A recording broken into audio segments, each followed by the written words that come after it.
মুখর good night homeopathic study group এবং good morning holistic study group. এখানে আসলে আহ, অনেক ভালো বিজ্ঞ ডক্টররা এখানে উপস্থিত হন, তাদের মূল্যবান লেকচার প্রদান করেন। আমিও মাঝে মাঝে উপস্থিত থেকে সেগুলো শুনে হৃদয়ঙ্গম করার চেষ্টা করি।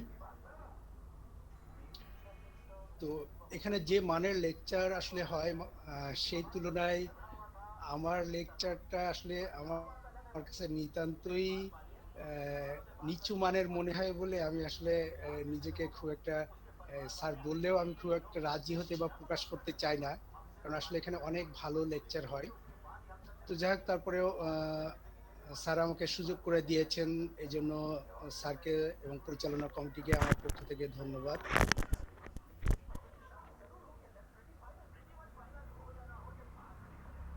মোবারকবাদ। আজকে আলোচনার শুরুতেই সবাই বুঝবেন যে আরে হাসান ভাই যা বলছে এর চেয়ে তো ভালো আমরাই জানি, আমরাই বলতে পারতাম ভালো। আমার কাছেও তাই মনে হয় যে আসলে বিষয়টা খুবই সহজ। কিন্তু বিষয়টা কেন নিয়ে আসলাম, যে আমার কাছে মনে হচ্ছে যে ইদানিং এই জাতীয় রোগী, আজকে আলোচনা আমাদের যে বিষয়টার উপরে,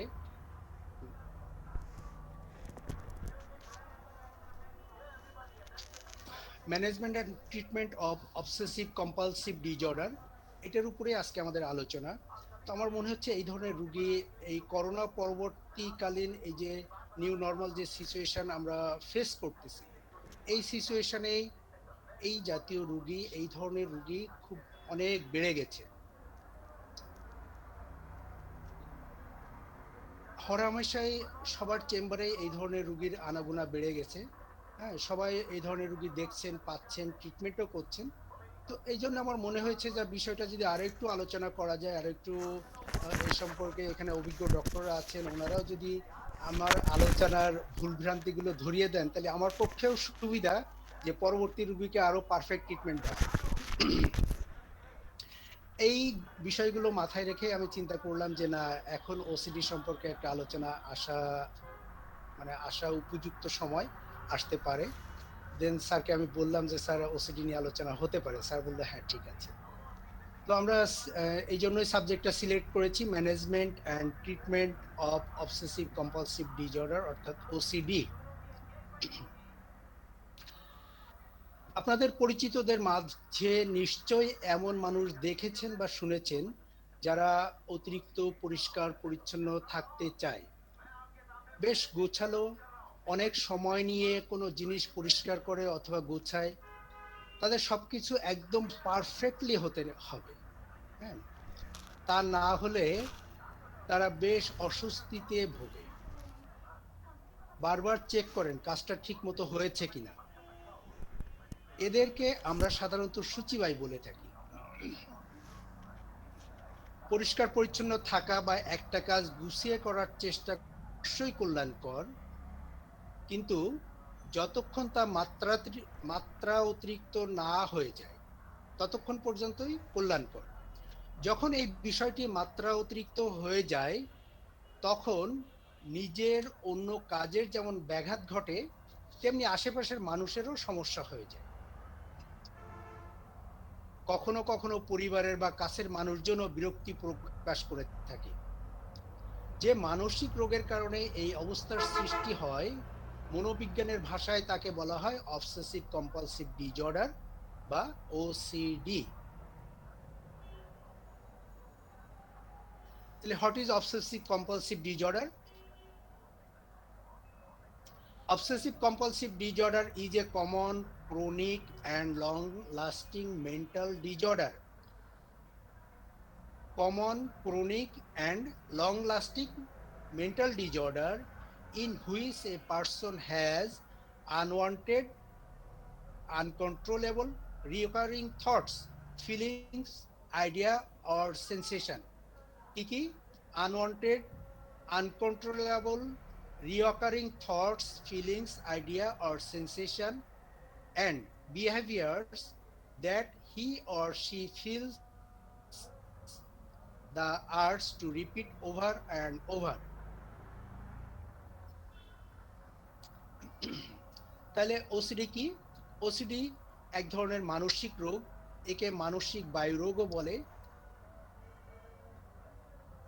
মনোরোগের পরিভাষায় যাকে সবচেয়ে জটিল ধরনের অ্যাংজাইটি নিউরোসিস বলা হয়। আক্রান্ত ব্যক্তিরা নিজের ইচ্ছার বিরুদ্ধে অনাকাঙ্ক্ষিত, মাত্রা অতিরিক্ত, অপ্রয়োজনীয়, অস্বস্তিকর বিশেষ কোনো চিন্তা, ছবি বারবার মনের মধ্যে আনাগোনা করতে দিতে বাধ্য হয়ে থাকে।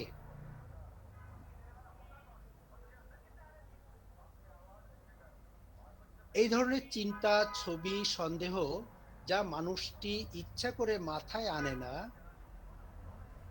তবুও চলে আসে, যার পরিপ্রেক্ষিতে মানুষ কিছু কাজ বারবার করে থাকে, যে কাজগুলো মানুষ অপ্রয়োজনীয় ও অতিরিক্ত জানার পরেও বারবার করে। অপ্রয়োজনীয় ও অতিরিক্ত জানার পরেও বারবার করে, কিন্তু নিজেকে থামাতে পারে না। একই ধরনের কোনো কাজ বা কোনো ভাবনা বারবার মনের গহীনে আনাগোনার এই অভ্যাসকেই বলা হয় ওসিডি। তাহলে এই রোগের দুইটা অংশ আছে, একটা অবসেশন, অপরটি কম্পালশন বা বাধ্যবাধকতা। তাহলে দুটা অংশ আমরা পেলাম এই রোগের ভিতরে, একটা অবসেশন আর একটা compulsion. What is obsession? Obsession are unwanted intrusive thoughts. Unwanted আমি চাচ্ছি না, কিন্তু তারপরেও আছে। ইন্ট্রুসিভ জোর করে ঢুকে যাচ্ছে আমার ব্রেনের মধ্যে। কি কি ঢুকছে? থটস, ইমেজ অর আর্জেস, একটা একটা আবেগ বা একটা ইচ্ছা, that trigger intensely distressing feeling, যেটা আমাকে ট্রিগার করছে তীব্রভাবে এবং আমার মধ্যে একটা ডিস্ট্রেসিং ফিলিং তৈরি করছে। তাহলে অবসেশন হলো অবাঞ্ছিত অনুপ্রবেশকারী চিন্তা, ছবি বা তাগিদ যা তীব্রভাবে বিরক্তিকর অনুভূতির সৃষ্টি করে। ব্যক্তি এই জাতীয় চিন্তা থেকে নিজেকে বিরত রাখার শত চেষ্টা করেও হার মানতে বাধ্য হয়, যদিও সে জানে এটা অযৌক্তিক, অপ্রয়োজনীয়। তবু এবারে একই চিন্তা দ্বারা আক্রান্ত হওয়ার নাম হলো অবসেশন। এক কথায় চিন্তার দাসত্বের নাম হলো অবসেশন। সে চিন্তারই দাস হয়ে যায়। চিন্তা নামক শক্তি তাকে যা বলে সে সেটাই চিন্তা করতে থাকে। সে নিজের কন্ট্রোল আর নিজের উপরে রাখতে পারে না। Obsession are related to thoughts that expresses in thinking. Obsession জিনিসটা হলো শুধুমাত্র আমাদের চিন্তা জগতের মধ্যে সীমাবদ্ধ, আমাদের ব্রেনের মধ্যে সীমাবদ্ধ। অবসেশন কিন্তু বাইরে থেকে দেখে বোঝার কোনো উপায় নেই। অবসেশন টোটালি মেন্টাল বিষয়। তো সাধারণত যেসব বিষয়ে অবসেশনাল চিন্তা, ছবি বা সন্দেহ এসে থাকে সেগুলো কি কি? ফিয়ার অফ ডার্ট, অর্থাৎ ধুলাবালি, ময়লা বা মলমূত্র লেগে যাওয়ার ভয়। করোনার সময় আপনারা অনেককেই দেখেছেন যে বাইরে আর খুব একটা বেরোচ্ছে না। এদের মধ্যে কেউ কেউ বেরোচ্ছে না যে না আশেপাশে রোগ জীবাণু থাকতে পারে, ধুলোবালি ময়লা থাকতে পারে, রাস্তায় কুকুর ঘুরে বেড়ায়, কুকুরে যদি একটু ল্যাজ নাড়া দেয় তাহলে তার গায়ে অপবিত্রতা লেগে যেতে পারে, হ্যাঁ, ময়লা লেগে যেতে পারে। এই ধরনের একটা ভয় তাদেরকে তীব্রভাবে তাড়া করে, যার কারণে তাদের মধ্যে ফিয়ার অফ ডার্ট এই জিনিসটা খুব কাজ করে। এই কথাটা, এটা তো অবসেশনের কথা, কিন্তু এই কথাটা যদি আমরা আমাদের আমাদের রেপার্টরিতে আমরা এটা কিভাবে পাই? Mind fear dirt of, mind fear dirt of, অর্থাৎ অবসেশনের যে প্রথম সিমটম আমাদের রেপার্টরিতে ঠিক সেই সিমটমটা সেই একই ভাষায় কিন্তু লেখা আছে। কি আছে? Mind fear dirt of. Medicine আছে কার্সিনোসিন, অসিলোকক্কিনাম। ওসিডি রোগীর দ্বিতীয় অবসেশন কন্টামিনেশন। কন্টামিনেশন জিনিসটা কি? রোগ জীবাণু ও সংক্রমণের ভয়। মাইন্ড ফেয়ার ইনফেকশন, এটা আমাদের রেপার্টরিতে এই ভাষায় আছে। তাহলে অবসেশনের ভাষা আমাদের রেপার্টরির ভাষা কিন্তু সেম। আমরা একটা অবসেশনের রোগী পেলে কিন্তু খুব সাথে সাথে দ্রুত আমাদের রেপার্টরির সাথে মিলিয়ে নিতে পারবো, আমরা আমাদের মেডিসিনে পৌঁছে যেতে পারবো। তো কন্টামিনেশনে আক্রান্ত রোগীদের মধ্যে কি ধরনের চিন্তা ভাবনা থাকে? রোগীর মধ্যে জটিল কিছু রোগ সম্পর্কে ভয় মিশ্রিত চিন্তা বারবার দেখা দিবে। তিনি ভয় পেতে থাকেন তার হয়তো করোনা হয়েছে, ক্যান্সার হয়ে যেতে পারে, ডেঙ্গু জ্বর হবে ইত্যাদি। এইসব তার অমূলক ভয়। বুকের মধ্যে হঠাৎ করে যদি একটু ব্যথা করে ওঠে, সাথে সাথে তার ধারণা হতে থাকে মনে হয় তার হার্টে কোনো সমস্যা হয়েছে অথবা হার্ট ব্লক হয়ে গেছে।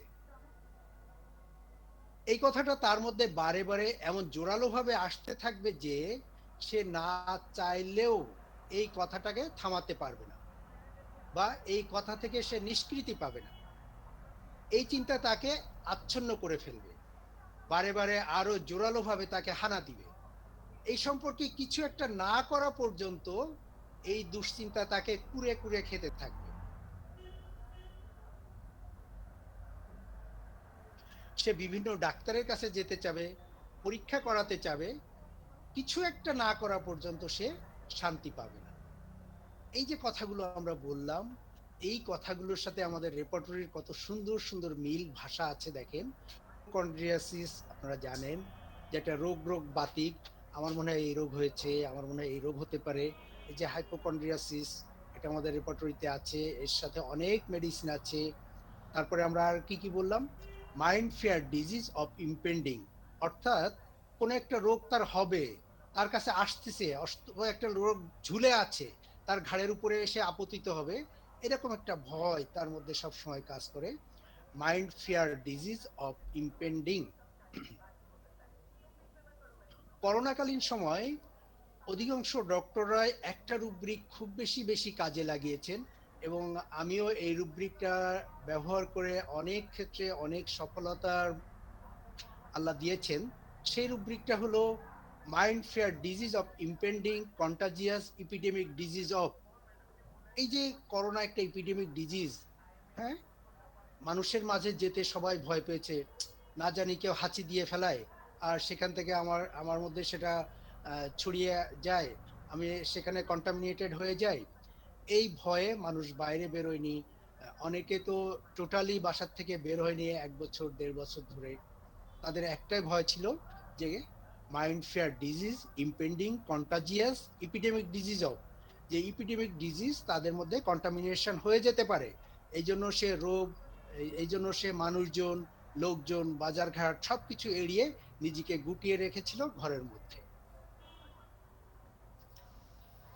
আমরা আরো আলোচনা করেছি হার্ট নিয়ে, যে mind fair heart disease of the heart, যে তার হার্টের কোনো সমস্যা হয়েছে, তার হার্টের রোগ হতে পারে। এটা আমাদের রেপার্টরির ভাষা, এবং একই সাথে এটা অবসেসিভের ভাষা। এই সম্পর্কে আমার একটা ছোট্ট ঘটনা আছে। আমি বলতে পারি আমার যারা সাতক্ষীরার স্টুডেন্ট আছে ওরা এই ঘটনাটা জানে। সাতক্ষীরাতে আমি যখন প্রথম চেম্বার করি কলারোয়াতে, তো তখন সাতক্ষীরার যিনি অ্যাক্টিভ ডিসি ছিলেন, ওনার ওয়াইফ কলারোয়ায় এসে আমার ট্রিটমেন্ট নিলেন এবং নিয়ে বেশ ভালো হলেন। ভালো হওয়ার পরপরই উনি আমাকে রিকোয়েস্ট করলেন যে ভাই আপনারা সাতক্ষীরা শহরে একটা চেম্বার নেন। তো আমরাও আগ্রহী হলাম এবং সাতক্ষীরা চেম্বারে একটা চেম্বার নিলাম।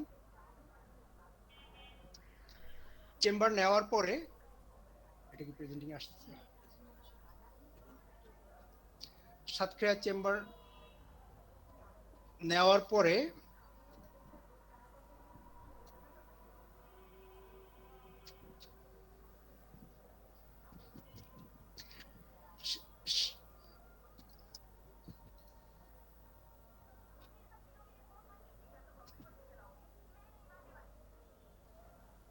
ওকে, জি স্যার, প্রেজেন্টেশনটা চলে গেছে।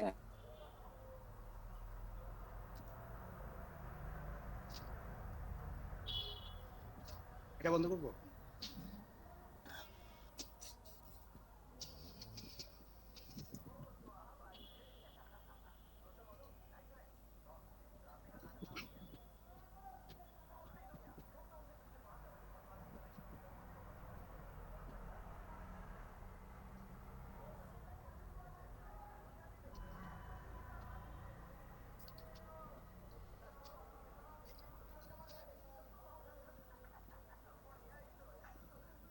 স্যার দেখতে পাচ্ছেন? হ্যাঁ স্যার আপনার এখনো ছবি আসেনি স্যার। আপনার প্রেজেন্টেশন আসেনি স্যার, আপনার ছবি দেখা যাচ্ছে স্যার প্রেজেন্টেশনটা কি দেখা যাচ্ছে? স্যার, আপনার ছবি দেখা যায়, প্রেজেন্টেশন আসেনি স্যার। প্রেজেন্টেশন আসে নাই।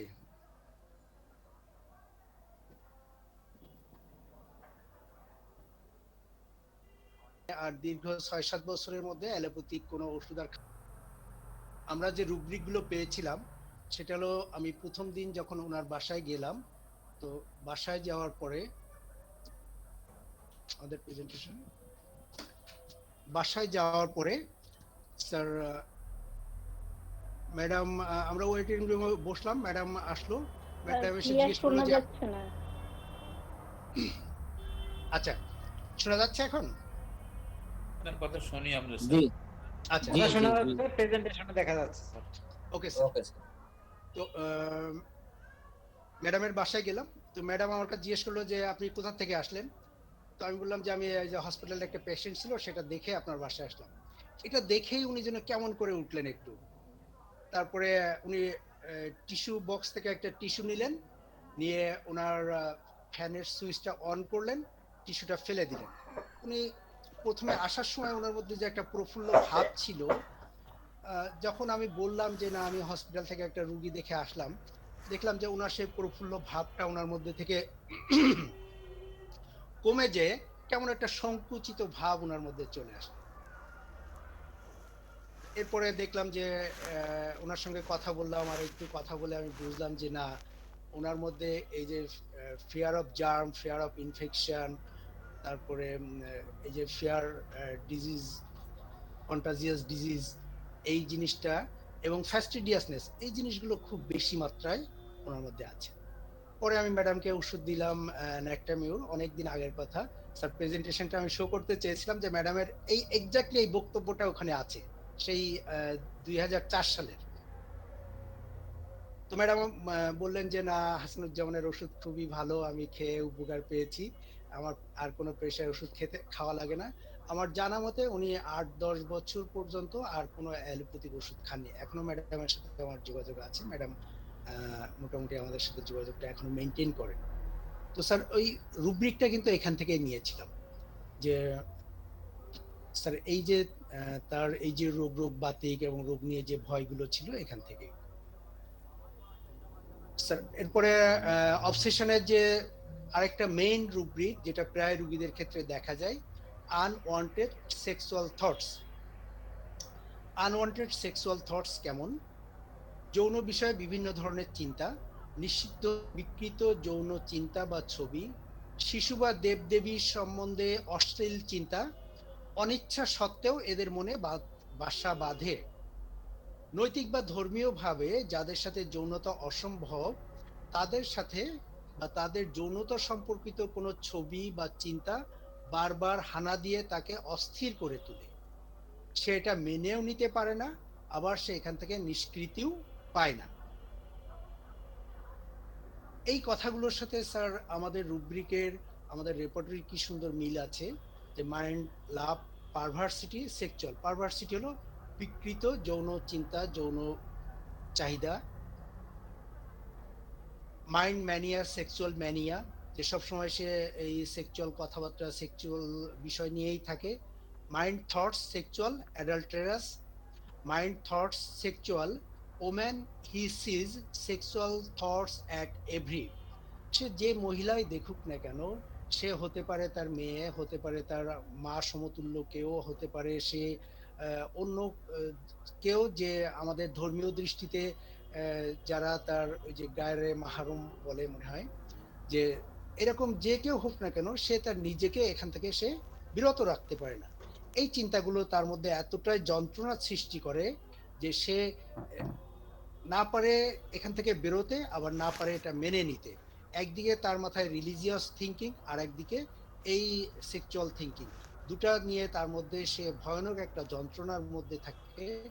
একটা সময় যে সে যখন এই সেক্সুয়াল ডিজায়ারটাকে সে যদি সে সাপ্রেস করতে থাকে জোরে জোরে জোর করে, দেন সে অনেক সময় তার মধ্যে ইনস্যানিটি ডেভেলপ করতে পারে, তার মাথার মধ্যে অনেক পাগলামি ভাব চলে আসে, অথবা সে পাগলও হয়ে যেতে পারে। সেই কথাগুলো আমাদের রেপার্টরিতে আছে। মাইন্ড থটস টর্মেন্টিং সেক্সুয়াল, সেক্সুয়াল চিন্তা তাকে টর্মেন্ট করতে থাকে, যন্ত্রণা দিতে থাকে। Mind religious affection to occupied with religion alternating with sexual excitement. একদিকে তার সেক্সুয়াল এক্সাইটমেন্ট, অপরদিকে তার রিলিজিয়াস চিন্তা ভাবনা, ধর্মীয় চিন্তা ভাবনা, দুটোর মধ্যে কনফ্লিক্ট শুরু হয়।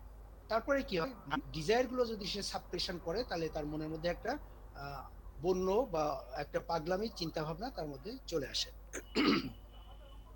তো এই বিষয়টা এত তীব্রভাবে তার মধ্যে আসে যে সে নিজেকে কোনোভাবেই এখান থেকে ফিরে আনতে পারে না। অনেক ঘটনা আছে আমাদের অজান্তে, অনেক বাচ্চা আত্মহত্যা করে বসে এই একটা ছোট জায়গা থেকে। কেন? সে দেখছে যে তার হয়তো বোন অথবা তার মা সমতুল্য কেউ, অথবা তার এরকম রিলিজিয়াসলি ইনহেবিটেড প্রোহিবিটেড কোনো একজন মহিলা, সে বারবার তার কোনো সেক্সুয়াল, তার কোনো ছবি অথবা কোনো একটা চিন্তা তাকে বারবার তার মধ্যে এসে হানা দিচ্ছে, এবং সে বারবার সেটা প্রত্যক্ষণ করতেছে, অলিক প্রত্যক্ষণ করছে। তো এই যে একটা অপরাধ বোধ, একটা মানে প্রচন্ড রকম একটা অপরাধ বোধ তাকে চিন্তা করতে বাধ্য করে, সে এত ঘৃণিত, সে এত খারাপ যে সে এখান থেকে নিজেকে বিরত রাখতে পারছে না, এবং এই জিনিস কেন তার উপরে হচ্ছে, এরকম চিন্তা করতে করতে এক সময় সে নিজের চিন্তার খেয়ে হারিয়ে ফেলে। সে তখন অবসেশন থেকে সে আস্তে আস্তে ডিপ্রেশনে চলে যায়, অনেক সময় আত্মহত্যা করে ফেলে। রিলিজিয়াস অবসেশন এটাও খুব কঠিন একটা কথা। ইদানিং বেশ কয়েকটা রুগী আমি পেয়েছি এই রিলিজিয়াস অবসেশনের নিয়ে। এদের মধ্যে কি হয়, ধর্ম নিয়ে বিভিন্ন ধরনের চিন্তা, সন্দেহ বা ভয় এগুলো চলে আসে। কিরকম? একজন ধার্মিক লোকের হঠাৎ করে সন্দেহ হতে পারে আল্লাহ বা স্রষ্টা বলে কেউ নাই, স্রষ্টা থাকলে মানুষের এত কষ্ট কেন? একদিন আমার কাছে এক পেশেন্ট এসে, সে কি কান্না ভদ্র মহিলার, যে স্যার আমার আর বেঁচে থেকে লাভ কি, আমার ছেলেটা সে সারা জীবন পড়েছে, রোজা রেখেছে, সে এখন নর্থ সাউথে পড়ে, সে খুব ভালো রেজাল্ট করেছে, স্যাররা তাকে খুব আদর করে। এই ছেলেটা কয়েকদিন আগে এসে আমাকে বলতেছে, তোমরা কেন ফাও ফাও নামাজ কালাম পড়ো, এগুলোর কোনো দরকার নেই, নামাজ কালামের কোনো দরকার নেই, এগুলো ফালতু। তুমি জানো কোরআন শরীফ কে লিখেছে? স্যার এই কথা শুনে তো আমি আকাশ থেকে পড়েছি, স্যার বলেন আমি এই ছেলেকে এখন কি বলবো, কি ছেলে মানুষ করলাম, কি ছেলে আমি পেটে ধরলাম। কেন? এই কেন ঘটেছে তার মধ্যে? সে তো একজন ধার্মিক ছেলে, একটা রিলিজিয়াস ছেলে, কিন্তু তার মধ্যে এই ধরনের অবসেশন ডেভেলপ করেছে বিধায় তার মধ্যে এই চিন্তা এসেছে যে নামাজ কালাম পড়ে কোনো লাভ নেই, আল্লাহ বলে কিছু নেই, পরকাল নাই। এবং তারা কি করে, এরপরে ঈশ্বরকে, আল্লাহকে, স্রষ্টাকে নিন্দা করতে থাকে, অপমান করতে থাকে, বিভিন্ন গালিগালাজ করতে থাকে, বিভিন্ন রকম খারাপ কটূক্তি মন্তব্য আল্লাহর নামে, স্রষ্টার নামে করতে থাকে। এই জিনিসগুলো স্যার আমাদের রেপার্টরিতে কি সুন্দরভাবে এসেছে দেখেন। মাইন্ড থটস গড অ্যাবাউট, সে গড নিয়ে বিভিন্ন রকম চিন্তা শুরু করে দেয়। Mind religious affection to occupied with religion speculation dwells on asking question he is who made God. সে এক সময় জিজ্ঞেস করে ফেলে যে আল্লাহকে কে সৃষ্টি করেছে। বুঝলাম আল্লাহ আমাদের সৃষ্টি করেছে, কিন্তু আল্লাহকে কে সৃষ্টি করেছে? এই কথাটা যেমন অবসেসিভ পেশেন্টরা বলে, এই একই কথাটাই আমাদের রেপার্টরিতে একদম অবিকল একইভাবে আছে। দেন কি আছে? Mind blasphemy. ব্লাসফেমি হলো এই যে ঈশ্বরকে, স্রষ্টাকে, আমাদের রাব্বুল আলামিনকে বিভিন্ন রকম নিন্দা করা, অধার্মিক কথাবার্তা বলা, স্রষ্টার সম্পর্কে আমরা যাদেরকে নাস্তিক বলি, এই আস্তে আস্তে এরা নাস্তিকের দিকে মন নিয়ে নেয়। দেন অবসেসিভ কম্পালসিভ ডিসঅর্ডারে যারা ভুগে তাদের মধ্যে আরেকটা জিনিস খুব ডেভেলপ করে, anxiety about right or wrong, অর্থাৎ কোনটা সঠিক কোনটা ভুল, এটা ঠিক না বেঠিক, এই নীতি নৈতিকতা নিয়ে তাদের মধ্যে অতিরিক্ত উদ্বেগ তৈরি হয়। এই উদ্বেগ এত বেশি মাত্রায় ডেভেলপ করে যে এই নীতি নৈতিকতা ভাবতে ভাবতে ভাবতে ভাবতে একসময় তারা নিয়ন্ত্রণ হারিয়ে ফেলবে। হ্যাঁ, নিয়ন্ত্রণ হারিয়ে ফেলে তারা। এবং তারা ভয় পেতে থাকে যে আমরা না জানি, আমি না জানি কখন পাগল হয়ে যাব। সেটাও আমাদের রেপোর্টরিতে আছে, mind injustice can not support, সে কোনো প্রকার ইনজাস্টিস সে সাপোর্ট করতে পারে না, কোনো ধরনের ইনজাস্টিস সে মেনে নিতে পারে না। যেই তার যেটাই তার কাছে ইনজাস্টিস মনে হয় সে সাথে সাথে সেটা প্রতিবাদ শুরু করে দেয়। এবং কি হয়, মাইন্ড এলিমেন্টস মোরাল এক্সাইটমেন্ট, এই ধরনের মোরাল এক্সাইটমেন্ট থেকে তার এই নীতি নৈতিকতার এক্সাইটমেন্ট থেকে তার বিভিন্ন ধরনের সমস্যা রোগ সৃষ্টি হতে থাকে। অবসেশনের next symptom, fear of acting on an impulse to harm others or on self. ওসিডিতে ভুগা পেশেন্ট সবসময় একটা ভয়ে থাকে যে না জানি সে নিজের কোনো ক্ষতি করে ফেলায়, না জানি সে অন্যের কোনো ক্ষতি করে ফেলায়, নিজের অথবা অন্যের একটা ক্ষতি করার ভয় তার মধ্যে সবসময় কাজ করতে থাকে। আসলে ওসিডিতে আক্রান্ত ব্যক্তির মস্তিষ্ক, তার ব্রেন তাকে সবসময় কিছু ভুল ইনফরমেশন, রং ইনফরমেশন প্রেরণ করতে থাকে। যেখানে বিপদের কিছু নাই সেখানেও সে বিপদ সম্পর্কিত সংকেত পায়, বিপদ সম্পর্কিত বিভিন্ন সাইন সিমটম পায়, এবং সে মনে করে যে না এই বিপদ মনে হয় ঘটে যাচ্ছে, এই বিপদ মনে হয় হয়ে যাবে। এই ধরনের ইনফরমেশন, এই ধরনের মেসেজ তার ব্রেনের মধ্যে হরহামেশা অনবরত আসতে থাকে। Next symptom, fear of harming others because of not being careful enough. সে মনে করে সে যথেষ্ট সতর্ক না, সে যথেষ্ট দায়িত্ববান না, এই জন্য তার দায়িত্বহীনতা বা অসতর্কতার কারণে হয়তো অন্য কারোর কোনো ক্ষতি হয়ে যেতে পারে। এই জন্য সে সবসময় অতিমাত্রায় সতর্ক, অতিমাত্রায় রেসপন্সিবিলিটির মধ্যে সে থাকে।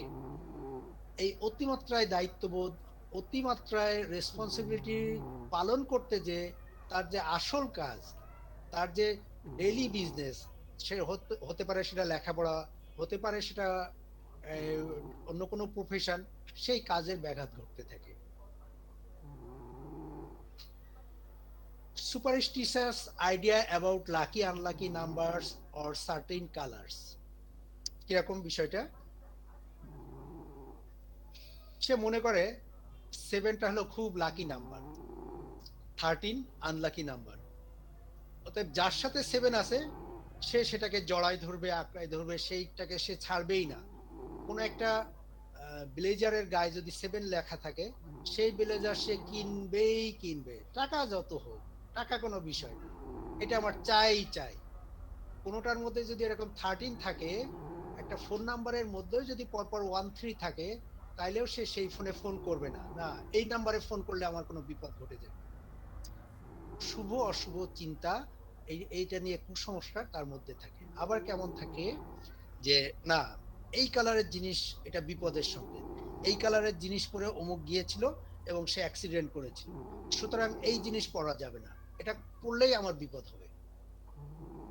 তাহলে এরকম সংখ্যা নিয়ে যেমন তার মধ্যে কুসংস্কার থাকে, রং নিয়েও তার মধ্যে কুসংস্কার থাকে।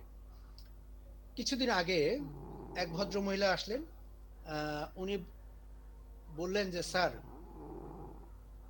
আমার এই রোগের নামটা কি স্যার? তো আমি বললাম কি আপনার সমস্যা কি? তো বলছেন যে স্যার আমি যখন আমার বাচ্চার জামা পরাতে যাই, তো প্রথমে হয়তো আমি একটা নীল ড্রেস বের করলাম যে বাচ্চার এই জামাটা পরাবো, তো নীলটা পরানোর সাথে সাথে আমার মনে হবে যে না বেদনার রং নীল, আমি যদি এই জামাটা আমার বাচ্চাকে পরাই তাহলে নিশ্চয়ই আমার বাচ্চাটা কোনো দুঃখ কষ্টে কষ্ট পাবে, কোনো দুঃখে সে কষ্ট পাবে, তার দুঃখ তার জীবন ভরে যাবে, সে নীল হয়ে যাবে, না এটা পরানো যাবে না। আচ্ছা ঠিক আছে, ওটা বাদ দিলাম, এবার লালটা পরালাম। লালটা পরানোর পরে মনে হবে লাল মানে তো রক্ত, তো আমার বাচ্চার কোনো ভয়ঙ্কর কিছু ঘটে যেতে পারে, আমার বাচ্চার কোনো বড় অ্যাক্সিডেন্ট হয়ে যেতে পারে, লালের সাথে তো রক্তের অনেক মিল, না না এটা কোনোভাবেই পরানো যাবে না। ঠিক আছে লালটা বাদ দিলাম। স্যার এরপরে আমি সাদাটা নিলাম, সাদা এটা তো কাফনের কালার, আমার বাচ্চা কি মারা গেছে, এটা পরালে তো আমার বাচ্চা মারাও যেতে পারে, এটা পরাবো না। স্যার তারপরে আমি নিলাম বেগুনি, নিলাম গোলাপি, এরকম নিতে নিতে স্যার আমি 10টা 12টা 15টা 20টা জামা পর্যন্ত আমি একটার পর একটা ফালাতে থাকি। একটা সময় আমি ক্লান্ত হয়ে মনের দুঃখের চিন্তা করি যে এইবার চোখ বন্ধ করে আলমারিতে হাত দিয়ে যে জামাটা আসবে আমি সেটাই পরাবো, তার ক্ষতি হোক যাই হোক তাই পরাবো। এরপরে সে বাচ্চাকে একটা জামা পরাতে পারে। এরকম ঘটনা তার প্রতিদিনই ঘটে। তো সেই ভদ্রমহিলা এসে আমাকে বারবার বলছেন, স্যার আমার এই রোগের নামটা কি? আমি অমুক ডাক্তারের কাছে গিয়েছি, অমুক ডাক্তারের কাছে গিয়েছি, কিন্তু কেউ আমার রোগের নামটা বলেন না। স্যার আপনি একটু বলেন আমার রোগের নামটা কি? তো আমিও আসলে প্রথমবার বলি নাই, যে আমি যখনই বলবো ওসিডি তখনই উনি বাসায় যে সাথে সাথে ইন্টারনেট খুবই শিক্ষিত এবং ওই ধরনের ফ্যামিলির ভদ্র মহিলা উনি, যে সাথে সাথে উনি খুঁজে বের করবে যে হোয়াট ইজ ওসিডি, এবং উনি এটা নিয়ে আরো পড়াশোনা শুরু করে আরো যখন ওখানে তো অ্যালোপ্যাথিক লাইনের কথাবার্তা লেখা যায়, ওসিডি ভালো হয় না, ওসিডি ভালো হয় না, ওসিডি সারা জীবন ভুগতে হয়, হয়তো কন্ট্রোল করা যায়, এগুলো দেখে উনি আরো অবসেশনে ঢুকে যাবে, আরো ডিপ্রেশনে ঢুকে যাবে। দেন আমি ওনাকে প্রথমে বলি নাই, যখন সিমটম গুলো আস্তে আস্তে একটু কমতে থাকলো দেন তখন আমি তাকে বলেছি যে আপনার রোগটা ছিল এটা। Next point, perfectionism. সময়ের শ্রম যতই লাগুক তার সবকিছু একদম পারফেক্ট হতে হবে বা পারফেক্টলি করতে হবে, এর কোনো ব্যতিক্রম হওয়া চলবে না। Mind fastidious perfect way wants to perform in a, সে সবকিছু একদম পারফেক্ট ওয়েতে করতে চায়, যে নিয়ম সেই নিয়মেই করতে চায়, অন্য কোনোভাবেই সে সেটা করতে চায় না, করবে না, করতে পছন্দ করবে না। কেউ যদি করে দেয় আবার নতুন করে নিজে করবে। Mind fastidious time always wants everything to happen at the same, মানে যে কাজটা যে সময় করে সেই কাজটা ঠিক সেই সময় হতে হবে, সেই সময় ছাড়া অন্য সময় হতে পারে না, টাইম মেনটেন করে করতে হবে। ভাত সকালে 8টার সময় নাস্তা খেলে 8 খেতে হবে, কোনোভাবেই 8:30 বাজা যাবে না। Mind fastidious time being on mind fastidious work his ইত্যাদি ইত্যাদি। রিপিটেটিং, এটা তো খুব কমন অবসেশন, সবার ক্ষেত্রে এটা হয়, যে কি করে একই কথা বারবার বলতে থাকবে, একই প্রশ্ন বারবার করতে থাকবে, অর্থাৎ রিপিট সে করতেই থাকবে। সাধারণত আমাদের সবারই এই ধরনের চিন্তা ভাবনা অথবা অন্য কোনো বিষয়ের চিন্তা ভাবনা অনাকাঙ্ক্ষিতভাবে মাথায় এসে থাকে, যেটা অস্বস্তি তৈরি করে না। কোনো একটা চিন্তা আমাদের মধ্যে ঢুকে, আমরাও সেটা নিয়ে চিন্তা করি একবার দুইবার তিনবার, কিন্তু সেটা আমাদের মধ্যে কোনো অস্বস্তি তৈরি করে না, কারণ আমরা বিষয়টিকে এতটা গুরুত্ব দেই না বা সেটা নিয়ে বারবার ভাবি না। যাদের ওসিডি আছে তারা এই বিষয়গুলো হালকাভাবে নিতে পারে না, বরং বিষয়টিতে অত্যন্ত মনোযোগ দেয় এবং বারবার ভাবতে থাকে, যার ফলে অস্বস্তি বাড়তে থাকে, অবসেশন চলতেই থাকে। তাহলে এতক্ষণ যাবত আমরা যে কথাগুলো বললাম সেটা হলো সবই অবসেশনের সিম্পটম, যেটা তার মানসিক লেভেলে ঘটতে থাকে। এটা কিন্তু একটাও ফিজিক্যাল লেভেলের কোনো কথা না। রুগী আমাদের কাছে যখন আসবে তখন কিন্তু কম্পালশন নিয়ে আসবে, অবসেশন নিয়ে আসবে না। আমরা কম্পালশনের খবর নিতে যেয়ে দেখব যে রুগীর মধ্যে অবসেশন আছে। তাহলে কম্পালশন কি? Compulsion are behaviours of an individual engages in attempt to get rid of obsession or decrease his or her distress. Compulsion হলো একটা বিহেভিয়ার, একটা আচরণ। সেই আচরণটা কি করে, যে এই যে তার এতক্ষণ যাবত তার মধ্যে যে ধরনের অবসেশন গুলো চলতেছিল, চিন্তাগুলো চলতেছিল, এই চিন্তা থেকে সে কিছুটা হলেও মুক্তি পাওয়ার জন্য, এই চিন্তা থেকে নিজেকে একটু হালকা করার জন্য, নিজেকে রিল্যাক্স দেওয়ার জন্য, নিজেকে একটু বিরত রাখার জন্য সে যে কাজগুলো করে সেটাই কম্পালশন। অর্থাৎ সে বাধ্যকতা, মানে সে এই চিন্তায় কারণে সে বাধ্য হয়ে কিছু করে, সেটাই অবসেশন। তাহলে অবসেশন ওই ব্যক্তি তার ক্রমাগত চিন্তা বা আবেগ থেকে মুক্তি পাওয়ার জন্য যে চেষ্টা করে, যেভাবে চেষ্টা করে, তাকে অবসেশন বা কম্পালশন বা বাধ্যবাধকতা বলে। বেশিরভাগ মানুষের জীবনে কোনো না কোনো সময়ে অবসেসিভ চিন্তা ভাবনা অথবা বাধ্যবাধকতামূলক আচরণ থাকে, কিন্তু তার মানে এই নয় যে আমাদের সবারই কিছু না কিছু ওসিডি আছে। অবসেসিভ কম্পালসিভ ডিসঅর্ডার নির্ণয়ের জন্য অবসেশন এবং কম্পালশন এই চক্রটি এতটাই চরম হয়ে ওঠে যে এটি তার দৈনন্দিন গুরুত্বপূর্ণ কাজকর্মে ব্যাঘাত সৃষ্টি করে। অর্থাৎ তার দৈনন্দিন জীবনের যে মেইন ফাংশন, মেইন কাজ, মেইন প্রফেশন, সেটাতে অবশ্যই সে আস্তে আস্তে পিছায় যেতে থাকে। যাদের ওসিডি থাকে তারা সাধারণত যে সকল কম্পালসিভ কাজগুলো করে থাকে, অর্থাৎ রুগী আমাদের কাছে যেসব সমস্যাগুলো নিয়ে আসে সেগুলো নিম্নরূপ। কি কি? নাম্বার 1, ওয়াশিং অ্যান্ড ক্লিনিং, অর্থাৎ মাত্রা অতিরিক্ত হাত ধোয়া বা পরিষ্কার রাখা। এই করোনাকালীন সময়ে, করোনা পরবর্তীকালীন বর্তমান সিচুয়েশনে আমরা আমাদের মধ্যে কিন্তু এই অভ্যাস ডেভেলপ করে গেছে। এই অভ্যাসে আমরা অভ্যস্ত, বারে বারে হাত ধোয়া, হাত পরিষ্কার করা। তার মানে কিন্তু আমরা সবাই ওসিডি পেশেন্ট না। অতিরিক্ত বা নির্দিষ্ট উপায়ে হাত ধোয়া, যারা ওসিডি পেশেন্ট তারা কিভাবে হাত ধুবে? অতিরিক্ত এবং নির্দিষ্ট উপায়ে হাত ধুবে। আমরা হাতে হ্যান্ড ওয়াশ নিব, সাবান নিব, এই 2-4 বার একটু কস্তাকস্তি করেই রিঙ্গার করেই পানি দিয়ে ধুয়ে ফেলাবো। যারা ওসিডি পেশেন্ট তারা ধুতেই থাকবে, ধুতেই থাকে। সম্ভবত লাইফ বয়ের একটা বিজ্ঞাপন ছিল, ধুতেই থাকে, সে ধুতেই থাকবে। তার দাঁত মাজা নির্দিষ্ট প্যাটার্নে হবে, সাজগোজ করতে থাকবে, লিপস্টিক লাগাতে থাকবে, লিপস্টিক আবার লাগাতে থাকবে। একই কাজ একই উপায়ে বারবার করবে, বারবার করতেই থাকবে। এই সিমটম নিয়ে পেশেন্ট আমাদের কাছে আসবে, বা তার আশেপাশের লোকজন ধরে নিয়ে আসবে যে স্যার ও তো হাত ধোই সারাদিনে 30 বার, একবার হাত ধুতে ওর 2 মিনিট, 3 মিনিট, 5 মিনিট পর্যন্ত লেগে যায়। ঠিক আছে? তো স্যার এই কথাগুলো আবার দেখেন আমাদের রেপার্টরিতে কি সুন্দর করে দেওয়া আছে। মনে হচ্ছে যে রেপার্টরি থেকেই মনে হয় এগুলো বেছে বেছে নিয়ে ওসিডি বানানো হয়েছে। আমার কাছে তো সেরকমই মনে হচ্ছে।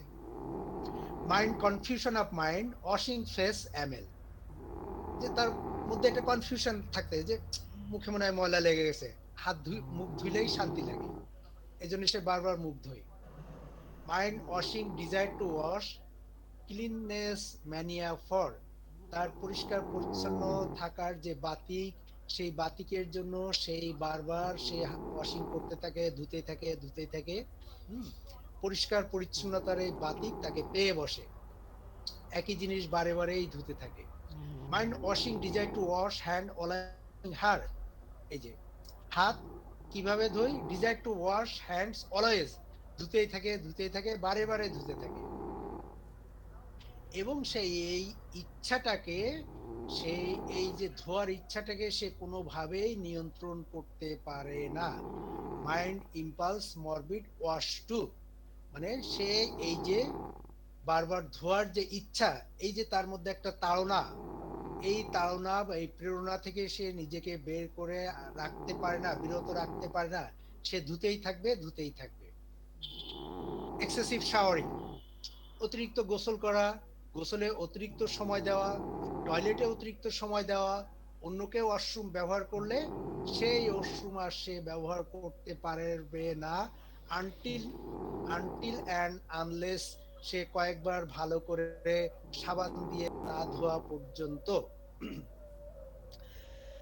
এরকম অনেক পেশেন্ট শুনেছি যে স্যার তারা সকালে বাথরুমে ঢুকে 10টার সময় গোসল করে বেরোয় আসতে 12টা বাজে, 12টার সময় কেউ গোসলে ঢুকে বেরোতে 4টা বাজে, 2টার সময় গোসলে ঢুকে বেরোতে সন্ধ্যা পার হয়ে যায়। এরকম রুগীর কথাও শুনেছি। আরো একটা মজার রুগী পেয়েছিলাম স্যার। রুগীটা স্যার শ্বশুর বাড়িতে আসার পরে দিন খায় দায় কিন্তু শুকায় যায়, কোনোভাবেই তার স্বাস্থ্য ভালো হচ্ছে না। শাশুড়ি তো মহা চিন্তায় পড়ে গেল, কি বৌমা আনলাম রে বাবা, এত ভালো মন্দ খাওয়ায় শাশুড়ি, যত্ন করে আদর করে, কিন্তু তার স্বাস্থ্য ভালো হচ্ছে না, দিন বৌমা শুকায় যাচ্ছে।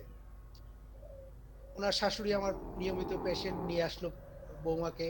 আমি স্যার 3 বার ওষুধ দিলাম, 3বারই ব্যর্থ, কোনো উন্নতি হলো না। পরের বার আসার পরে আমি আগে থেকে ডিটারমাইন্ড যে কি করব। শাশুড়ি আসার পরে বললাম যে আপনি দয়া করে একটু বাইরে বসেন, আমি আপনার বৌমার সাথে একটু কথা। বৌমাকে ডেকে বললাম যে দেখেন, আপনার ফ্যামিলিতে আমার একটা সুনাম আছে, আপনি জানেন। হ্যাঁ জানি। তাহলে আপনার ক্ষেত্রে আমার সুনামটা নষ্ট হয়ে যাচ্ছে, এটা আপনি বুঝতেছেন? স্যার বুঝতেছি। তাহলে এখন আপনি কি আমাকে চান একটু হেল্প করতে? আমাকে কি করতে হবে?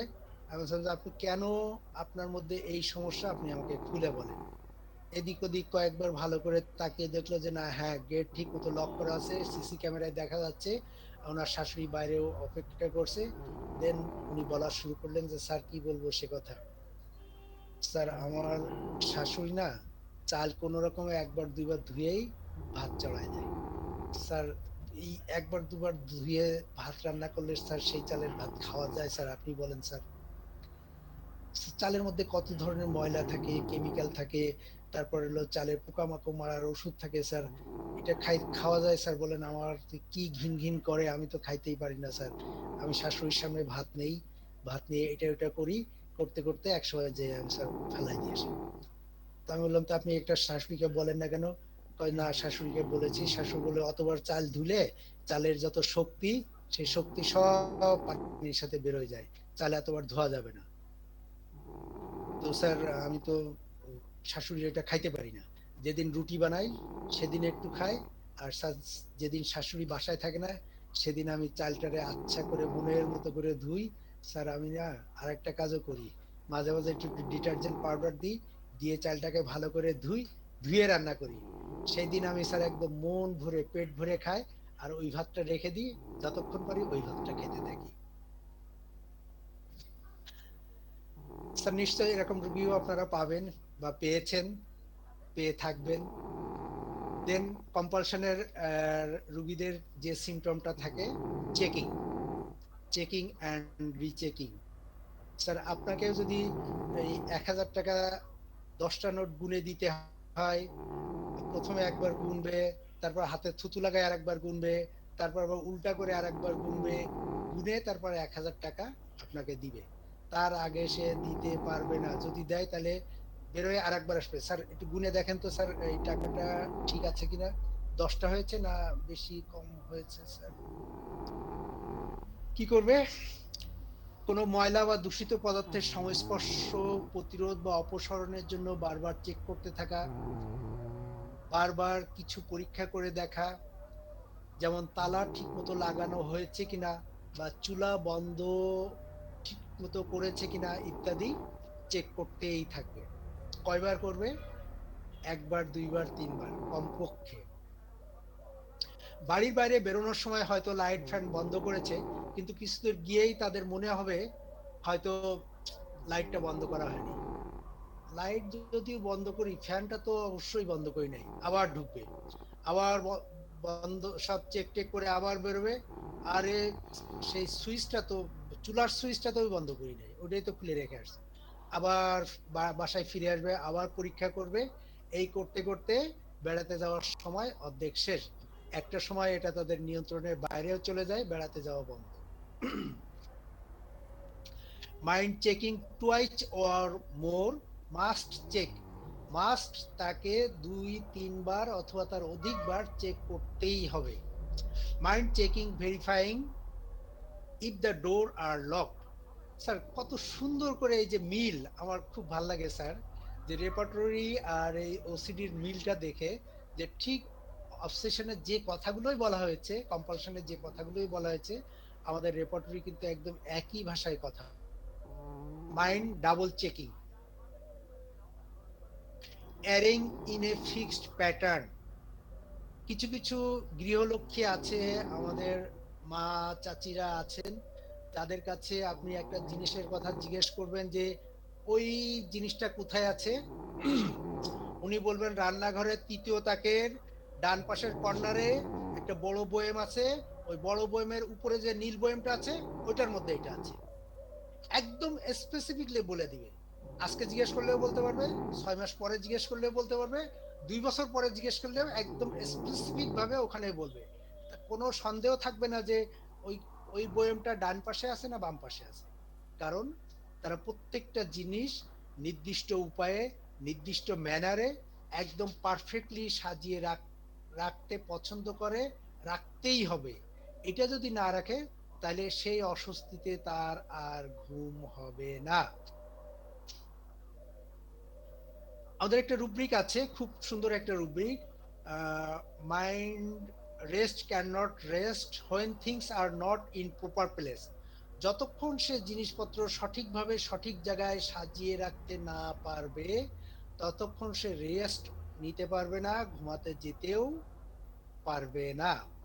স্যার এখানে দেখেন, ছবিটা দেখলেই বোঝা যাচ্ছে একজন ওসিডি পেশেন্ট পেন্সিলগুলো যদি রাখে, এই যে প্রত্যেকটা মুখ সমান সমান থাকতে হবে, প্রত্যেকটা পেন্সিল কাটা থাকতে হবে সমান সমান, কোনো জিনিস সাজিয়ে রাখলে একটু উঁচা নিচে হওয়া যাবে না, সবগুলো একদম অ্যারেঞ্জটা ঠিক সমান ইকুয়াল ডিস্ট্রিবিউশন হতে হবে, কোনো রকম ব্যতিক্রম হওয়া চলবে না। তো কি হয়, জিনিসপত্র একটি নির্দিষ্টভাবে নির্দিষ্ট স্থানে সবসময় সাজিয়ে রাখা, অন্য কোথাও অন্য কোনোভাবে থাকতে পারবে না, অর্থাৎ নির্দিষ্ট রুটিন মেনে চল। Checking that he or she did not or will not harm self or others। তার মাথায় চিন্তা থাকে যে সে নিজের বা অন্যের কোনো ক্ষতি করবে কিনা, এবং এই চিন্তা থেকে সে কি করে যে স্যার অনেক সময় এরা বিদঘুটে কিছু আচরণ করে ফেলায়। কিরকম, অনেকের শিশুদের দেখলেই তাদের গলা টিপে দিতে ইচ্ছে হয়, নিজের সন্তানকে মেরে ফেলতে অথবা আগুনে ফেলে দিতে তার মধ্যে একটা প্রেরণা, একটা তাড়না তার মধ্যে তৈরি হয়। অদ্ভুত ইচ্ছায় কেউ কেউ নিজেকে ট্রেনের তলায় ঝাঁপ দেওয়ার কথা ভাবে, কেউ বা উঁচু বাড়ির ছাদ থেকে ঝাঁপ দেওয়ার কথা ভাবে, যদিও বাস্তবে এইসব কাজ রোগী কখনোই করে না, কিন্তু এই চিন্তা, এই ভাবনাগুলো তাদের মধ্যে কিন্তু আসতেই থাকে। একই সিমটম আমার ভাগ্নি এবং আমার একটা পেশেন্টের মধ্যে আমি পেয়েছিলাম। স্যার একজন মা তার সন্তানকে মানে কতটা কষ্ট করে, কতটা আবেগ অনুভূতির সাথে পেটে ধারণ করে, তারপর সেই বাচ্চাটা ডেলিভারি হয়, তারপর সেই বাচ্চাটার প্রতি একজন মায়ের যে ভালোবাসা সেটা তো চিন্তাই করা যেতে পারে না, কল্পনাই করা যেতে পারে না, কি পরিমাণ আদর স্নেহ ভালোবাসা মায়া মমতা সেই মায়ের প্রতি, সেই সন্তানের প্রতি থাকে সেই মায়ের। কোনো মা কি চায় যে এই বাচ্চার সামান্যতম কোনো ক্ষতি হোক? হ্যাঁ, বাচ্চার একটা পিঁপড়া কামড়াতে পারে এই ভয়তে দেখা যায় যে মা সারা রাত জেগে আছে, বাচ্চার একটা মশা কামড়াতে পারে এই আশঙ্কায় মা 2 ঘন্টা 3 ঘন্টা ধরে একটা মশার পিছনে দৌড়াচ্ছে মশারির মধ্যে, সেই মশাটা না মারা পর্যন্ত মা ঘুমাতেই পারবে না।